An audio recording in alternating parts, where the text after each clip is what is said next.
যেসব প্রশ্নে ঐক্যমত্য হচ্ছে সেটাই জাতীয় সনদ, যেসব প্রশ্নে ঐক্যমত্য হচ্ছে না সেটা তো দ্বিমতই থেকে গেল। তাহলে এই দ্বিমত বাস্তবায়নের পদ্ধতি কি? আমার একটা প্রস্তাব আছে, সেই প্রস্তাবটা বাস্তবায়নের পদ্ধতি কি, এটা নিয়ে আমরা জনগণের কাছে যাব। জনগণ যদি আমাকে ভোট দিয়ে সংখ্যাগরিষ্ঠতা দেয় তাহলে আমরা সংসদে সেটা বাস্তবায়ন করব। আর যেসব প্রশ্নে আমাদের একমত আছে সেগুলো যাতে আগামী সংসদে আমরা সকলেই বাস্তবায়ন করতে অঙ্গীকারাবদ্ধ হই, বাধ্যবাধকতা থাকে, সেই কারণে আমরা অর্ডিন্যান্সের কথা বলছি। পরিষ্কার হলো? তাহলে ঐক্যমত্য আর দ্বিমত দুটার মধ্যে ঐক্যমত্যটা বাস্তবায়িত হবে, দ্বিমত যদি যে জনগণ যাকে সংখ্যাগরিষ্ঠতা দিবে সে তার প্রস্তাব বাস্তবায়ন করবে। এখন আমাদের একটা প্রস্তাব আছে, যেমন ধরুন সংখ্যানুপাতিক নির্বাচন কিংবা যে কোনো বিষয়, এই যে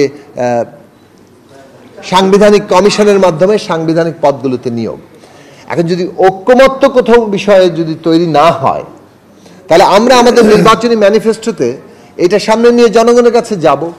জনগণ যদি মনে করেন যে এটা বাস্তবায়ন করার জন্য আমাদেরকে ভোট দিয়ে বিজয়ী করবেন তাহলে সেটা সংসদে হবে। এটা তো অন্য কোনো প্রক্রিয়া নেই। আরেকটা হচ্ছে জনগণের আন্দোলনের মধ্য দিয়ে করা, অভ্যুত্থান বিপ্লবের মধ্যে দিয়ে করা, সেটা তো পথ হিসেবে সবসময় খোলা আছে। তাহলে আমরা এই দুটো পদ্ধতির জায়গায় বলেছি, আর বলেছি যে সংস্কার পরিষদ করতে হবে কিংবা সংস্কার সভা করতে হবে জনগণের ম্যান্ডেট নেওয়ার জন্য। এখন কেউ বলছে যে আগে পরের বিষয়, কিন্তু আগে বলছি যে সংবিধান এবং সংবিধান সংক্রান্ত সংশ্লিষ্ট বিষয়গুলো আগে করার সুযোগ নেই। এটা জনগণের ম্যান্ডেট এবং মানে একটা সংসদ ছাড়া আপনি সংবিধান বদলাতে পারবেন না। সংবিধান এবং সংবিধান সংশ্লিষ্টের বাইরে অন্যান্য প্রশাসনিক যে বিষয়গুলো আছে সেইগুলো আপনার এই অন্তর্বর্তী সরকারি নির্বাহী আদেশে করতে পারে, পরবর্তী সংসদ এবং সরকার সেগুলোকে র্যাটিফাই করবে। আর আমাদের যে বলেন, যেটা বললেন যে প্রধানমন্ত্রীর মেয়াদ, এখন ধরুন 2 বারের বেশি প্রধানমন্ত্রী কেউ হতে পারবেন না, এরকম ভাবে আমরা আমাদের নিজস্ব রাজনৈতিক প্রস্তাব এবং এর মধ্যে এটা ছিল। কাজে এখানে যখন এই প্রস্তাব এসে আমরা সমর্থন করেছি, কিন্তু এটা ভিন্ন প্রস্তাব আছে যে 2 বার পরপর 2 বারের বেশি কেউ হতে পারবেন না। পরপর 2 বারের বেশি কেউ হতে পারবেন না মানে হচ্ছে পরপর 2 বার হয়ে প্লাস একটা শূন্য, আবার তৃতীয়বারের মতো হতে পারবেন। তবে তৃতীয়, হ্যাঁ, রেস্ট নিয়ে কথাটা মানে একবার বাদ দিয়ে বিরতি দিয়ে পরপর 2 বার এবং বিরতি দিয়ে আরো একবার, 3 বার পর্যন্ত একটা আলোচনা চলছে। যে কোনো বিষয়ই কনসেনসাস হচ্ছে আমাদের পদ্ধতি।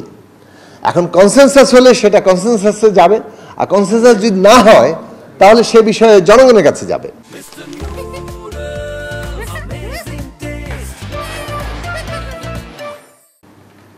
না, এখানে একটা পার্থক্য আছে। পার্থক্য হচ্ছে যখনই আমরা এখানে আলোচনা করতে আসছি এবং অপরাপর দলগুলোর মতামত কিছুটা জানছি, তখন ওই বিষয়ে মানে অনেকেই কিন্তু যার যার অবস্থান কিছু না কিছু বদলাচ্ছে।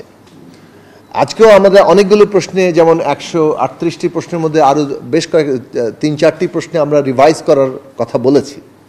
সুতরাং এই রিভাইজ করার প্রশ্নে কিন্তু সব দলই করছে, এবং এগুলো যেমন দ্বিতীয় দফা এবং দলগুলো সহ আলোচনা এবং দলগুলোর মধ্যে অনানুষ্ঠানিক এবং আনুষ্ঠানিক যে আলাপ আলোচনা, মানে কমিশনের বাইরেও কিন্তু দলগুলো আমরা নিজস্ব যে আলোচনা করছি এবং দলগুলো যে আলোচনা করব বলে আমরা ইতিমধ্যে ঘোষণা দিলাম, সেই আলোচনার মধ্যে কিন্তু অনেকগুলো প্রশ্নে ঐক্যমত্য তৈরির চেষ্টা চলছে। এবং এই ঐক্যমত্য যতগুলো প্রশ্নে তৈরি হবে শেষ পর্যন্ত, সেটাই কিন্তু জাতীয় সনদ। জবরদস্তি তো এখানে সম্ভব না, জোর করে তো কোনো কিছু জায়গা হবে না। আমাদের দলের অবস্থানটা হচ্ছে অভ্যুত্থান। আমরা তো রাজনৈতিক সংগ্রামের মধ্যেই সংস্কার কথাটাকে সামনে এনেছি এবং দফাও ঘোষণা করা হয়েছে। তো আমরা যুগপৎ আন্দোলনে 31 দফা সামনে এনেছিলাম। আমরা যেটা আমাদের দলের পক্ষ থেকে বারবার বলছি 5ই আগস্টের পর থেকে, যে অভ্যুত্থান এত আত্মত্যাগ মানুষের আকাঙ্ক্ষার সীমাটাকে আর একটু প্রসারিত করেছে। ফলে আমাদের প্রত্যেকটি রাজনৈতিক দলের সামনে কিন্তু এটা একটা চ্যালেঞ্জ, কিভাবে আমরা মানুষের আশা-আকাঙ্ক্ষা পূরণ করব, কে কতটা বেশি সংস্কার এবং মানুষের আকাঙ্ক্ষা পূরণের জায়গায় আমরা যেতে পারছি। সেই কারণে প্রত্যেক দলই সেই বিষয়ে সচেষ্ট হবেন এবং আমরা সেই আলাপ আলোচনাগুলো কিন্তু চালিয়ে যাচ্ছি।